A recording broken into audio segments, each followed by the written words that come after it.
உங்களுக்கு பீரியட் சரியா வரலையா அப்போனா இது உங்கள் ப்ரெக்னென்சி டிலே ஆகிறதுக்கு ஒரு ரீசனாக கூட இருக்கலாம். ஃபர்ஸ்ட் ஆஃப் ஆல், ஒரு கப்பல் மேரேஜ் ஆகி 1 இயர் ஆகுது, ரிலேஷன்ஷிப்பில் இருந்து அவங்களுக்கு பேபி இல்லைன்னா தான் அதை இன்ஃபர்டிலிட்டின்னு கன்சிடர் பண்ணுவோம்.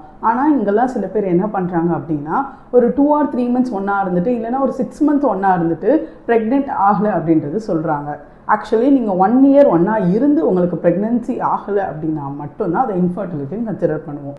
இப்போ உங்களுக்கு பீரியட் தள்ளி போகுது அப்படின்னா பீரியட்ஸோட சைக்கிள் எப்படின்னே உங்களுக்கு தெரியாது. அது மட்டும் இல்லாமல் பீரியட்ஸ் ஏன் தள்ளி போகுது அப்படின்னா உங்கள் ஓவம், அதாவது ஓவுலேஷன் சரியாக நடக்காமல் உங்கள் எக் கரெக்டாக ரிலீஸ் ஆகாமல் இருக்கிறதுனால தான் உங்களுக்கு பீரியட்ஸ் தள்ளி போகிற மாதிரி இருக்குது. அப்போது ஓவுலேஷன் எப்போனே தெரியாமல் நம்மளால் ப்ரெக்னென்சிக்கு ட்ரை பண்ண முடியாது. இது வரைக்கும் உங்களுக்கு பீரியட்ஸ் ரெகுலராக இல்லாமல் இர்ரெகுலராக இருக்குது, அதாவது ஒரு மந்த்துக்கு எனக்கு 28 daysக்குள்ளே வந்துடும், அடுத்த மந்த்துக்கு எனக்கு 30 days இருக்கும் அப்படின்னா உங்களுக்கு ஓவுலேஷன் மாறி மாறி இருக்கும். அதனால் நீங்கள் நார்மலாக எல்லாரும் கன்சிடர் பண்ணுற மாதிரி நம்மளுக்கும் 13 to 18 வரைக்கும் இருக்கும் ஓவுலேஷன் அப்படின்னு கன்சிடர் பண்ணாமல் உங்கள் டேட்டுக்கு என்னவோ, அதாவது ஒரு 30 days ஒரு 28 days அப்படி இருக்குன்னா அதுக்கு தகுந்த மாதிரி தான் ஓவுலேஷன் இருக்கும். ஸோ உங்கள் ஓவுலேஷன் டைம் இதாக இருக்கும் அப்படின்னு ஒரு 13, அதாவது ஒரு 14th நீங்கள் கன்சிடர் பண்ணுறீங்கன்னா ஒரு டெஸ்ட் எடுத்து பார்த்துக்கோங்க, அப்போ தான் ஓவுலேஷன் நடக்குதா இல்லையான்னு. ஏன்னா ஓவுலேஷன் நடக்காமல் ப்ரெக்னென்ட் ஆக முடியாது.